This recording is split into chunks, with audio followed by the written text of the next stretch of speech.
जय बद्री केदारनाथ दोस्तों, बहुत बहुत स्वागत है आपका मेरे एक और यूट्यूब वीडियो पे। तो दोस्तों, कुछ दिन पहले ही मैंने प्रेडिक्शन कर दी थी कि मार्केट अब यू नो जो इलेक्शन के लोस थे उनको टेस्ट करेगा। तो अनफॉर्चुनेटली मेरी सारी प्रेडिक्शंस सही साबित हो रही हैं। अनफॉर्चुनेटली इसलिए क्योंकि मार्केट नीचे जा रही है और मैंने नीचे की प्रेडिक्शन दे रखी है। देखिए, मैं दिल से चाहता हूँ कि मेरी प्रेडिक्शन गलत हो जाए, और भले ही लोग आके मेरा मजाक बनाएं, कमेंट्स में लिखें कि तुझे कुछ नहीं आता, लेकिन एटलीस्ट मार्केट ऊपर उठ जाए। लेकिन अनफॉर्चुनेटली मैं जो प्रेडिक्शन करता जा रहा हूँ मार्केट वैसे ही रिएक्ट करती जा रही है। तो जितने भी हमारे सोर्सेज हैं उसके थ्रू मैं आपको ये बताता हूँ, उससे ये एविडेंट था साफ। और जिसने मेरे वीडियोस लगातार देखे हैं, वो 2-3 दिन पहले ही जब मैं वार्निंग दे रहा था, तो तब भी कई लोगों ने कमेंट में आके कहा था भैया अब इससे नीचे कहाँ ले जाओगे, अब तो कोई स्कोप ही नहीं बचा था। मैंने कहा था अब ये जो आखिरी की सेलिंग होगी ये इतनी लीथल होगी जो तुमने सोचा भी नहीं होगा, तुम्हारी सोच से भी परे निकलेगी ये सेलिंग। तो अब वो सेलिंग शुरू हो गई है और आज आप देख रहे हो कि एक मेजर डेंट मारा है। और समस्या ये है कि हमारी सरकार अभी भी ये मानने को राज़ी नहीं है कि लॉन्ग टर्म कैपिटल गेन ही इसका मुख्य कारण है। वो इधर उधर के रीज़न गिनवा रही हैं, फाइनेंस मिनिस्टर पार्लियामेंट में आके भाषण दे रही हैं कि हमारे मार्केट में इन्वेस्टेड थे, उन्होंने पैसा कमाया। अब मैंने एक नोट पढ़ा था कि अब 16% ही इक्विटी मार्केट में शेयर रह गया है एफआईएस का। आई थिंक आज की बिकवाली के बाद तो वो घट के 14% ही रह जाएगा, तो बहुत ज़्यादा उनका बचा भी नहीं। तो मुझे ऐसा लग रहा है कि लॉन्ग टर्म कैपिटल गेन की वजह से वो 100% एग्जिट कर जाएंगे इंडियन मार्केट से, जैसा लग रहा है, सिचुएशन ऐसी लग रही है। और अगर ऐसा होता है तो ये डिज़ास्टर होगा, फिर ये एक क्रैश के रूप में ही समझना है। क्रैश धीरे धीरे शुरू हुआ था लेकिन अब ये क्रैश की तरफ बढ़ रहा है। तो अब 21,500 तक के लेवल तो खुल गए हैं और मार्केट ऑलरेडी 22,100 पे आ चुका है, आप देख चुके हैं। और एक चीज़ जो मुझे हर्ट कर रही है बार बार, जो मुझे इम्पैक्ट कर रही है, वो ये है कि दुनिया भर की सरकारें अपने मार्केट को बचाने में लगी हैं। एक हमारी ही सरकार है कि वो मार्केट को गिराने में लगी है, उल्टे सीधे टैक्स लगाकर मार्केट की ऐसी की तैसी कर रखी है। आप अमेरिका सरकार को देखें, वो कह रहे हैं ठीक है थोड़ा बहुत मार्केट गिरेगी लेकिन हमारे यहाँ मेक इन अमेरिका करो। तो उसकी वजह से उनकी मार्केट थोड़ा गिर रही है क्योंकि वो टैरिफ लगा रहे हैं सब पे, थोड़ा बहुत महंगाई उससे बढ़ेगी, लेकिन कहीं ना कहीं वो अपनी इकोनॉमी के लिए काम कर रहे हैं ना। चाइना ने इतना अच्छा स्टिमुलस पैकेज दिया, देखिए उनकी इकोनॉमी अच्छी चल रही है, उनका मार्केट रिकवर हो गया है। हमारे यहाँ समस्या ये है कि हमारी सरकार एक ड्रीम वर्ल्ड में जी रही है, और वो उन बादलों के ऊपर चढ़ गए और बादलों से नीचे उतरना ही नहीं चाह रहे। वो अपना लगे हुए हैं कि नहीं भैया हमारे यहाँ तो बहुत अच्छी मार्केट की ग्रोथ है और अलाना फलाना है, हमने तो बहुत अच्छा बजट भी दे दिया। अरे आपने अच्छा बजट दे दिया लेकिन बजट का इम्पैक्ट आते आते तो अभी दिवाली है, दिवाली तक तो ये मार्केट 19,000 क्रॉस कर जाएगी, निफ्टी नीचे। तो आपको कहीं ना कहीं इमीडिएट राहत जरूर देनी चाहिए, लेकिन इमीडिएट राहत देने पे कोई काम नहीं कर रही है सरकार। और ये बात मैं पिछले वीडियोस में भी बता चुका हूँ कि लॉन्ग टर्म कैपिटल गेन ही है जो सबसे ज़्यादा हर्ट कर रहा है हमारी मार्केट को। एफआईआई वरना क्यों जाएंगे छोड़ के। आज उन्होंने अपना स्टेक इतना कम कर दिया इंडियन मार्केट में इक्विटीज़ में, तो उसकी एक वजह है। वजह ये है कि आप उतना रिटर्न बनने ही नहीं दे रहे एफआईआईज का, तो फिर इंडियन मार्केट में क्यों रुकेंगे, जहाँ रिटर्न बन रहा है वो वहाँ जा रहे हैं। तो ये तो रही बात इसकी। और आइए आपको दिखाता हूँ कि आज इंडिसेस का क्या क्या हाल है। आप देख सकते हो कि जो हमारे इंडिसेस से पहले आ जाते हैं, पहले एफआईआई का डेटा देख लेते हैं कल तो, क्योंकि एक्सपायरी थी तो ज़्यादा सेलिंग नहीं करी है एफआईआई ने, 556 करोड़ की करी है लेकिन, और 1727 करोड़ की करी है बाइंग कल डीआईए ने। लेकिन ये जो 556 करोड़ की कल सेलिंग करी है वो कम करी थी क्योंकि क्लोजिंग की वजह से वो अपनी कॉल्स पुट का कुछ चक्कर होता है, उन्हें होल्ड करवाने के लिए, उन्हें एक्सपायर करवाने के लिए उन्होंने ऐसा किया था। लेकिन आज उन्होंने कल की और आज की दोनों की मिला के लगभग 4-4 हज़ार करोड़ की सेलिंग कर डाली होगी। तो आप ये मान के चलिए कि एफआईआई का बिल्कुल भी मन नहीं है, ना उनका कोई इंटरेस्ट है फ़िलहाल इंडियन मार्केट में इन्वेस्ट करने का। आपके फंड मैनेजर, बड़े बड़े रिसर्च इंस्टीट्यूट्स क्या क्या रेटिंग दे रहे हैं, इंडिया को ओवरवेट कैटेगरी दे दिया है, बिल्कुल देते रहिए। और हमारा मार्केट एक्सट्रीमली ओवरसोल्ड जोन में चला गया, एक्सट्रीमली ओवरसोल्ड जोन। और हम उस तरह की गिरावट देख रहे हैं जितनी, जैसी आज तक इतिहास में जब से निफ्टी बना है तब से देखी ही नहीं गई। तो आप लोग अगर मेरी बात पे यकीन नहीं करते हैं तो गूगल कीजिए। तो मुझे ऐसा लग रहा है इस बार कुछ ऐसा हो रहा है जो इतिहास में पहले कभी नहीं हुआ है। तो ऐसा भी हो सकता है कि अब हम जो एसआईपी कर रहे हैं स्मॉल कैप और मिड कैप में, इसमें पैसा बनने में 7-8 साल लग जाएं, ऐसा भी हो सकता है। तो देखिए लॉन्ग टर्म में फिर भी बनेगा, लेकिन अब ड्यूरेशन लंबा होता जा रहा है, क्योंकि जिस तरीके का स्टीप फॉल आता जा रहा है स्मॉल कैप और मिड कैप में, आप रिकवर नहीं कर पाओगे। अब आप ये देख लो कि म्यूचुअल फंड के पोर्टफोलियो ही स्मॉल कैप और मिड कैप के 25-30% डाउन हो गए हैं। 25-30% निकलने में, वापस रिकवर करने में बहुत समय लगता है। और ये बॉटम नहीं बनाया अभी, 25-30% डाउन हो गए हैं, ये बॉटम नहीं बनाया अभी, तो और नीचे जा सकता है, शायद 35% जा सकता है, 40% जा सकता है, या 50% भी जा सकता है। वहाँ से रिवर्स लेकर 50% का गेन, यानी कि अगर आप 40% गिर गए, मान लो 40% एवरेज पकड़ लो, अगर आपके मिड कैप स्मॉल कैप 40% गिर गए, मैं इंडेक्स की बात कर रहा हूँ, इंडिविजुअल शेयर्स तो 80-80% गिर रखे हैं, उनकी बात छोड़ दो, लेकिन आपका मिड कैप और स्मॉल कैप का इंडेक्स अगर 40% गिर गया, तो अब आप ये मान के चलो कि वो 40% रिकवर होने में 2.5 से 3 साल का समय तो वैसे ही लग जाएगा।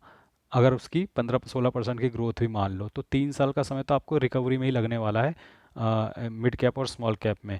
तो ये आपको अपना पोर्टफोलियो थोड़ा बहुत मैनेज करना है, कि अगर आप शिफ्ट होना चाहते हो स्मॉल कैप मिड कैप से लार्ज कैप की तरफ, ऐसा कर सकते हैं। एसआईपी अमाउंट मत बंद करना, हाँ, लेकिन अगर आपका टेन्योर इतना लंबा नहीं है, 15-20 साल का नहीं है, तो मुझे ऐसा लगता है आपको अपना पोर्टफोलियो थोड़ा इस वक्त मॉडरेट करना पड़ेगा, थोड़ा बहुत चेंज करना पड़ेगा। एसआईपी बराबर रखिएगा, लेकिन हो सके तो मिड कैप और स्मॉल कैप से अब आप भविष्य की जो एसआईपी है थोड़ी बहुत लार्ज कैप की तरफ या फ्लेक्सी कैप की तरफ शिफ्ट कर सकते हैं। लेकिन मैं फिर से बता रहा हूँ, ऐसा आपको तभी करना है जब आपका टेन्योर 5-7 साल का है। अगर आपका टेन्योर लंबा है, 10+ ईयर्स का, 15 साल का, 20 साल का, तो आपको कोई छेड़खानी नहीं करनी है। आप मिड कैप में भी करते रहो, स्मॉल कैप में भी करते रहो, लार्ज कैप में भी करते रहो। लेकिन अगर आपका टेन्योर 5 साल और उससे छोटा है, तो ये मान के चलो कि 5 साल में तो आपके मिड कैप स्मॉल कैप में कोई खास रिटर्न बनने ही नहीं वाला, भले ही आप एसआईपी कर लो। ये भी मैं बता रहा हूँ, क्योंकि अब जिस तरीके का फॉल एक्सपेक्टेड है, देखिए ये ऐतिहासिक हो रहा है। अब जिस टेरिटरी में हम जा रहे हैं, क्योंकि लगातार 5 महीने हम गिर चुके हैं, अब हम जिस टेरिटरी में जा रहे हैं, ये टेरिटरी किसी ने भी नहीं देखी, ना मैंने देखी, ना मेरे परदादा दादा ने देखी, ना मेरे परदादा ने देखी, ठीक है। मार्केट में जितने एनालिस्ट बैठे हैं, जितने बड़े बड़े लोग बैठे हैं, उन्होंने भी नहीं देखा मार्केट जिस जोन में घुस रहा है। इस फॉल जो अब छठे महीने में घुस रही है, इसको किसी ने नहीं देखा इतिहास में, जब से निफ्टी बना है। तो अब तुमको कोई क्या बताएगा, अब तो सब फंडेबाजी कर रहे हैं कि भैया ऐसा हो जाएगा वैसा हो जाएगा, अब किसी को कुछ नहीं पता है, ठीक है। बड़े बड़े एनालिस्ट सब धरे के धरे बैठ गए हैं। भले ही ओवरवेट की रेटिंग आ रही हो, सिटी ग्रुप ने ओवरवेट की रेटिंग दे रखी है 26,000-27,000 निफ्टी बोल रखा है ईयर एंड तक, लेकिन वहाँ तक का पेशेंस किस में है। और अब जिस लेवल पे मिड कैप और स्मॉल कैप की पिटाई हो रही है और होने वाली है, उस लेवल से फेयर रिकवरी भी 2.5-3 साल लेगी, आपको ब्रेक इवन आने में भी 2.5-3 साल लगेगा। तो ये समस्या हो गई है। तो अब वाकई में ज़बरदस्त पैनिक मार्केट में फैल रखा है। अब अब आप देखोगे कि मैं 15-16 साल से इन्वेस्ट कर रहा हूँ, लेकिन मेरा तजुर्बा भी अब काम नहीं आएगा, क्योंकि अब मार्केट जिस टेरिटरी में चली गई, वो टेरिटरी मैंने भी नहीं देखी। मेरे से पहले जिनको 25 साल हो गए हैं, उन्होंने भी नहीं देखी। जिनकी ज़िंदगी बीत गई है, 40-40 साल हो गए हैं, उन्होंने भी नहीं देखी। क्योंकि अब मार्केट छठा महीना लगातार गिर रहा है, अब किसी की समझ में नहीं आ रहा कि ये कहाँ तक गिरेगा, ठीक है। लेकिन मेरा ये मानना है कि जो इलेक्शन का जो लो आया था, जो डेली का लो आया था, वो 21,800 आया था, और उसी दिन मार्केट 21,200 तक डिप करी थी, लेकिन डे क्लोज 21,800 पे हुआ था। तो ये 21,200 से 21,800 के बीच मेरा ये मानना है कि निफ्टी को रुकना चाहिए। हालांकि अभी तक सारे जितने भी प्रोजेक्शंस थे सब फेल हुए हैं, और मैं अपने प्रोजेक्शन रिवाइज करता रहता हूँ। देखिए दोस्तों, और कोई ऑप्शन नहीं है, ठीक है, आपको अपने प्रोजेक्शंस रिवाइज करने ही पड़ेंगे, क्योंकि मार्केट किसी की भी नहीं सुन रहा है, किसी की भी नहीं समझ रहा है। इस बार जिस तरीके से गिर रहा है, आज जिस तरीके से क्रैश हो रहा है, आप प्रिडिक्शन ही कर सकते हो, ठीक है। अब अगला सपोर्ट वही है आपका इलेक्शन का लो। इलेक्शन का जो डेली बेसिस का लो था वो 21,800 था, वहाँ पे आके कुछ सपोर्ट मिलने की उम्मीद है। वहीं से मार्केट पिछली बार भी रिवर्स हुए थे, लेट्स होप कि इस बार भी रिवर्स हों। देखिए, मैं बिल्कुल आपको डरा नहीं रहा हूँ, लेकिन मेरा फ़र्ज़ बनता है कि मैं आपको सच्चाई बताऊँ कि मिड कैप और स्मॉल कैप में अब रिकवरी में समय लगेगा। आप भले ही एसआईपी करते रहो, 2.5-3 साल का समय लग जाएगा रिकवरी में, ठीक है।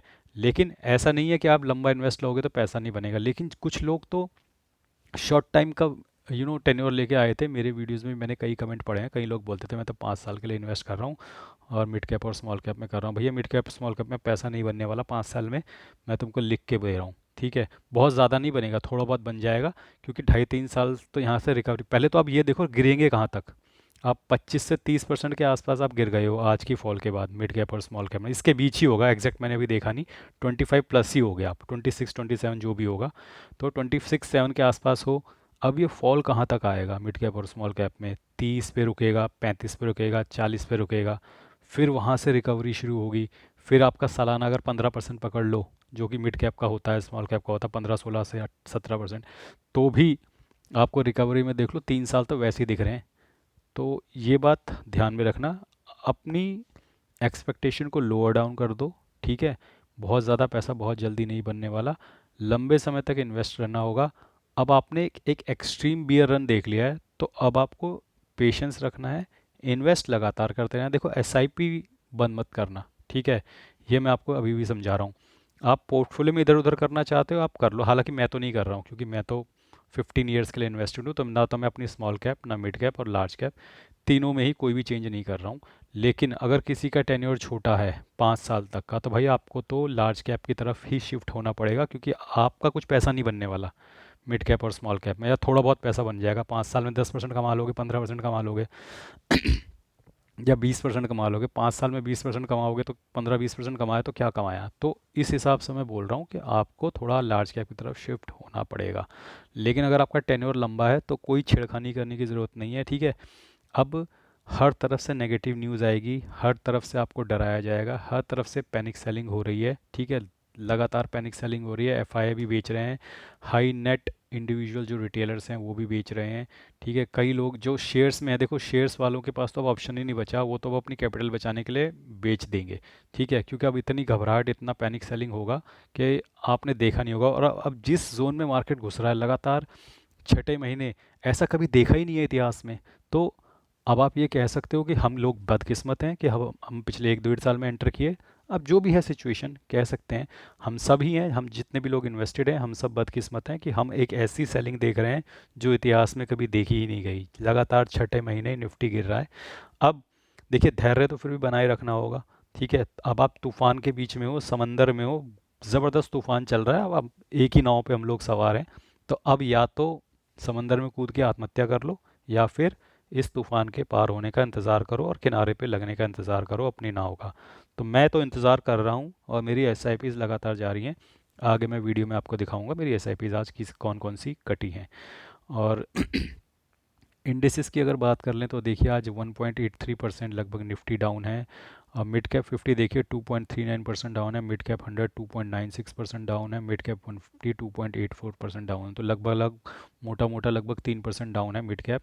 और स्मॉल कैप की हालत तो और ख़राब है। निफ्टी स्मॉल कैप 100 जो है 3.36% डाउन है, स्मॉल कैप 150 स्मॉल कैप 50 जो 3.4% डाउन है, स्मॉल कैप 250 3.04% डाउन है, यानी कि 3.25% के आसपास, 3 3.25% के आसपास स्मॉल कैप डाउन है। तो ये एक ही दिन में इतनी ज़बरदस्त घटावट हो गई है मिड कैप और स्मॉल कैप में। तो 25% तक तो कल ही गिरे हुए थे, आज शायद 26 27 28% तक ये मिड कैप और स्मॉल कैप गिर जाएंगे। अब आगे चलते हैं और दिखाता हूँ मैं आपको अपना शेयर्स का पोर्टफोलियो। देखिए शेयर्स के पोर्टफोलियो में क्या चल रहा है, आज ज़बरदस्त पिटाई हो रही है और 1.6% का लगभग डाउनफॉल है। और आप देख सकते हो कि मेरे मिड कैप का जो ईटीएफ है उसमें 43 रुपीज़ का लॉस है। इंडसइंड बैंक में ज़बरदस्त गिरावट आई है आज 5% की, और 1500 रुपये का लगभग लॉस है। रिलायंस अनफॉर्चुनेटली और फॉर्चुनेटली निफ्टी को रिलायंस और एचडीएफसी बैंक आज होल्ड कर रहे हैं। तो रिलायंस में 171 रुपये का मुझे मुनाफा हो रहा है। और हाल फिलहाल में मैंने रिलायंस में थोड़ा इन्वेस्ट किया था, आप देख सकते हो मेरी सबसे ज़्यादा इन्वेस्टेड अमाउंट रिलायंस में ही है। और इसी वजह से मेरा पोर्टफोलियो आज सिर्फ 1% नेगेटिव दिख रहा है, अदरवाइज़ ये बहुत ज़्यादा होता कि अगर रिलायंस ने होल्ड ना कर रखा होता। तो रिलायंस ने किसी तरीके से निफ्टी को होल्ड किया हुआ है। रिलायंस और एचडीएफसी बैंक ये दो शेयर्स हैं जिन्होंने आज निफ्टी को होल्ड किया हुआ है, वरना आज निफ्टी में ज़बरदस्त गिरावट हो सकती थी, लगभग 3 4% की, अगर रिलायंस और एचडीएफसी बैंक होल्ड ना कर रहे होते। तो बिग मनी ने कहीं ना कहीं, जो हमारे बुल्स होते हैं उन्होंने कहीं ना कहीं रिलायंस और एचडीएफसी बैंक के थ्रू निफ्टी को पुल अप किया हुआ है। अगर रिलायंस जो सबसे मोटी कंपनी है और दूसरे नंबर पे आती है एचडीएफसी बैंक, यही दोनों आज पॉजिटिव में हैं, अगर ये दोनों गिर जाते हैं तो आप सोच सकते हो कि तबाही आ सकती है आज निफ्टी में। तो शुक्र मनाइए कि रिलायंस और एचडीएफसी बैंक आज निफ्टी को पुल किए हुए हैं। निफ्टी 20 में आज मुझे 114 रुपये का नुकसान हो रहा है, टाटा मोटर्स में 463 का, जीनस पावर में 130, बैंक 20 में 54 रुपये का, CPSC TF 164, IRCON 292, HDFC small cap ETF 30, Dabur में 81 रुपीज़ का नुकसान हो रहा है। और ओवरऑल आप देख सकते हो कि मेरा पोर्टफोलियो 12% के लॉस में जाने वाला है। ये मेरा शेयर्स और ईटीएफ का पोर्टफोलियो है। 1,95,000 मेरी इन्वेस्टेड वैल्यू है, करंट वैल्यूएशन 1,72,000 है, और टोटल लॉस मुझे नोशनल लॉस 22,000 आसपास, 22-23 हज़ार के आसपास है। तो ये सिचुएशन तो है मेरे शेयर्स और ईटीएफ के पोर्टफोलियो की। अब आ जाते हैं अपने ग्रो ऐप के म्यूचुअल फंड पोर्टफोलियो पे। ग्रो ऐप के म्यूचुअल फंड पोर्टफोलियो में आप देख सकते हो कल मुझे 26,893 का नोशनल लॉस हुआ है। जो मेरी टोटल रिटर्न है वो -3,86,000 है। इन्वेस्टेड वैल्यू 27,45,000 है, करंट वैल्यू 23,59,000 है। और ऐसा लग रहा है कि आज इसमें से 60-70 हज़ार और गायब होने वाले हैं, यानी कल ये 22,90,000 के आसपास कुछ होने वाला है। आइए दिखा देता हूँ किस किस म्यूचुअल फंड ने कल मुझे कितना कितना नुकसान दिया है। सभी ने कल नुकसान ही दिया होगा, डेफिनेटली कोई पॉजिटिव में नहीं होगा। और अब पारंपरिक में भी गिरावट मैं एक्सपेक्ट कर रहा हूँ, क्योंकि यूएस मार्केट में भी फॉल आ रहा था। हालांकि कल भी पारंपरिक सबसे कम गिरा है, तो कहीं ना कहीं पारंपरिक एक बार देख लेता हूँ पूरे तरीके से। ये अप टू डेट हो गया था क्या 27 फरवरी तक? हाँ जी, हो गया है।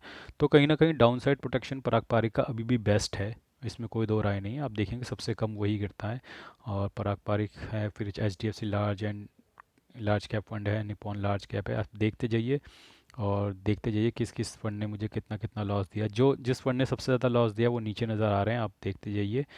और सबसे ज़्यादा पिटाई कल हुई है स्मॉल कैप्स में। स्मॉल कैप के फंड सबसे ज़्यादा दिख रहे हैं, infrastructure, small cap, mid cap, इन्हीं की पिटाई कल सबसे ज़्यादा हुई है। और ये सब मिल मिला के कल मुझे 26,893 का नोशनल लॉस हुआ है। तो ये तो बात हो गई मेरे ग्रो ऐप के म्यूचुअल फंड पोर्टफोलियो की। अब आते हैं अपने इंड मनी ऐप के म्यूचुअल फंड पोर्टफोलियो पे।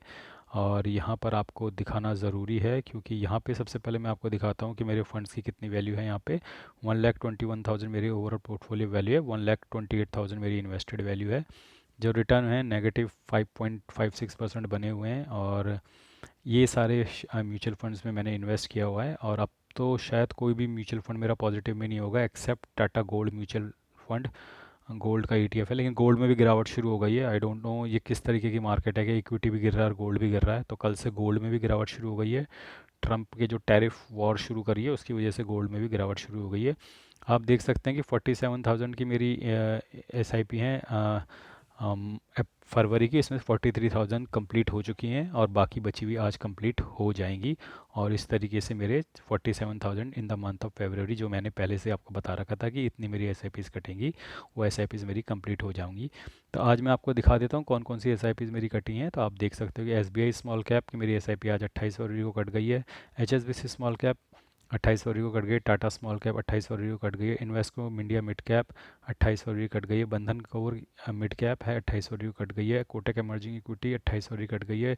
एडलवेज मिड कैप 28 फरवरी को कट गई है। ऐसी प्रूडेंशियल ब्लू चिप ये भी कट गई है। तो 1 2 3 4 5 6 7 8 8 एसआईपीज़ मेरी आज कटी हैं। तो ये मैं इसलिए आपको दिखाता हूँ, तो आपको यकीन रहे कि हर बंदा मार्केट छोड़कर भाग नहीं रहा है।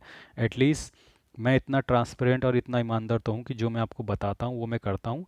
ये ज़रूर हो सकता है कि मार्केट मेरे अगेंस्ट जा रही हो उस वक्त, लेकिन एटलीस्ट मैं आप ट्रांसपेरेंट हो रहे, मैं बता रहा हूँ कि मैं लगातार एसआईपीज़ कर रहा हूँ। और आज भी मेरी 8 एसआईपीज़ कटी हैं। तो रेस्ट एश्योर कि आपका भाई ट्रांसपेरेंसी से और पूरी ईमानदारी से आपको दिखा रहा है। ठीक है, किस्मत मेरे अगेंस्ट जा सकती है, लेकिन मेरी ईमानदारी में कोई खोट नहीं है। जितना ट्रांसपेरेंसी से मैं आपको बता रहा हूँ कि मेरा इतना पैसा लग रहा है, उतना मैं आपको दिखा भी रहा हूँ कि मेरा पैसा लग रहा है। दोस्तों, इसके साथ साथ कुछ म्यूचुअल फंड्स के बारे में अगर आप पढ़ना चाहते हैं तो कुछ बुक्स के लिंक्स वगैरह मैंने दे रखे हैं। और मैंने अमेज़ोन पे अपनी एक दुकान भी खोली है, Amazon shop, online Amazon shop.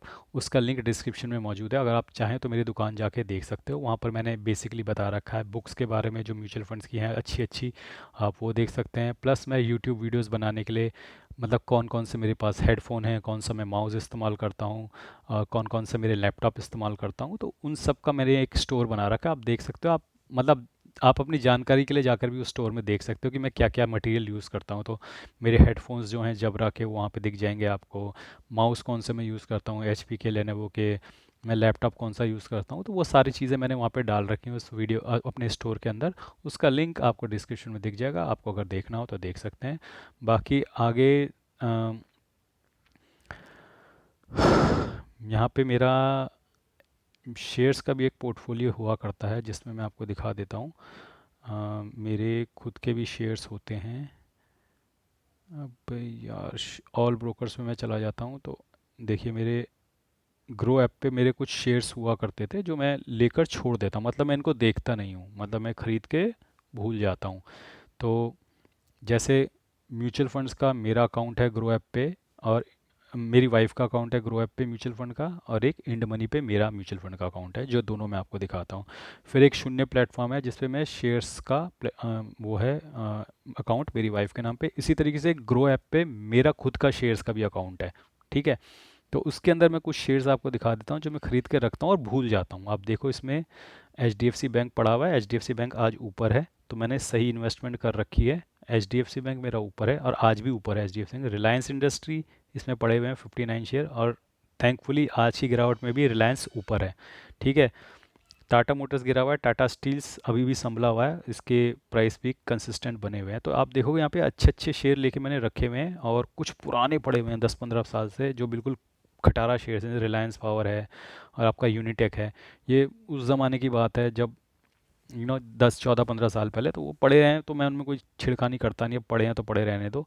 बाकी हाल फिलहाल में मैंने टाटा स्टील्स यहाँ पे ऐड किया है, टाटा मोटर्स यहाँ पे ऐड किया है, रिलायंस ऐड किया है और H D F C bank किया है। तो टॉप क्लास शेयर्स मैंने ऐड किए हैं निफ्टी 50 के। मैं फालतू मिड कैप और स्मॉल कैप में नहीं जाता क्योंकि मुझे पता है वहाँ रिस्क बहुत ज़्यादा है। तो टॉप क्लास शेयर यहाँ पे ऐड करके मैं भूल जाता हूँ, मैं देखता भी नहीं हूँ इस वाले अकाउंट को, लेकिन आज मुझे लगा कि ऐसे ही आपको दिखा देते हैं कि यहाँ पे भी कुछ शेयर्स वगैरह मेरे पड़े हुए हैं। तो दोस्तों, अब ओवरऑल मैं आपसे यही कहूँगा कि देखो, हिम्मत मत हारना। अब मैं समझ सकता हूँ कि मार्केट अब जिस जोन में जा रहा है उस जोन में मैं भी कभी नहीं गया हूँ। ठीक है, लगातार छठे महीने निफ्टी का फॉल, पिछले जब से निफ्टी बना है तब से किसी ने भी नहीं देखा। अब सब स्पेकुलेशन ही कर सकते हैं और धैर्य ही बंधा सकते हैं। यकीन मानिएगा दोस्तों, एफआईए के पास अब बहुत ज़्यादा स्कोप बचा नहीं है बेचने का।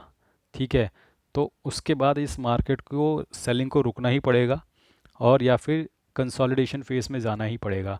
अब जितनी पिटाई होनी थी वो हो चुकी है, और अप्रैल का महीना आते ही अब मार्च ऑलमोस्ट कल से शुरू हो जाएगा, और मार्च में भी पिटाई बची है। होली तक मैंने बोला था, पिछले एक महीने से मैं बोल रहा हूँ, होली तक पिटाई होगी।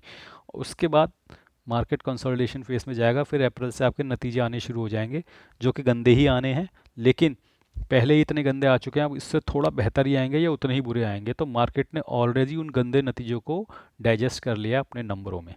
तो हिम्मत मत हारिएगा, अगर आप यहाँ तक टिके हुए हैं, यकीन मानिए आप बहुत बढ़िया इन्वेस्टर हैं और आने वाले समय में आप अच्छा पैसा बनाएंगे। मिड कैप स्मॉल कैप में थोड़ा समय लगेगा, मैं मानता हूँ, लेकिन अगर आप इन्वेस्टेड रहते हैं लॉन्ग टर्म के लिए 10 साल, 12 साल, 15 साल, 20 साल, आप बहुत अच्छा पैसा बनाकर निकलोगे। ये बहुत अच्छा समय है। आप चाहो तो लमसम शुरू कर सकते हो लार्ज कैप में, थोड़ा थोड़ा डालना शुरू कर दो। अपने लार्ज कैप के भी 5-7 टुकड़े करना, ऐसा नहीं कि एक साथ सारा डाल देना। ठीक है, क्योंकि अभी मार्केट में और फॉल आ सकता है। इलेक्शन वाला लो जो है वो टच हो सकता है, 21,800 का डेली का, और 21,200 जो इंट्राडे में गया था। ठीक है, तो ये ध्यान रखना, और स्टे स्ट्रॉन्ग, स्टे इन्वेस्टेड। ये बहुत मुश्किल समय है और हम ज़रूर इस समय को पार करके निकलेंगे, भरोसा रखिएगा। आज के लिए बस इतना ही। जय बद्री केदार।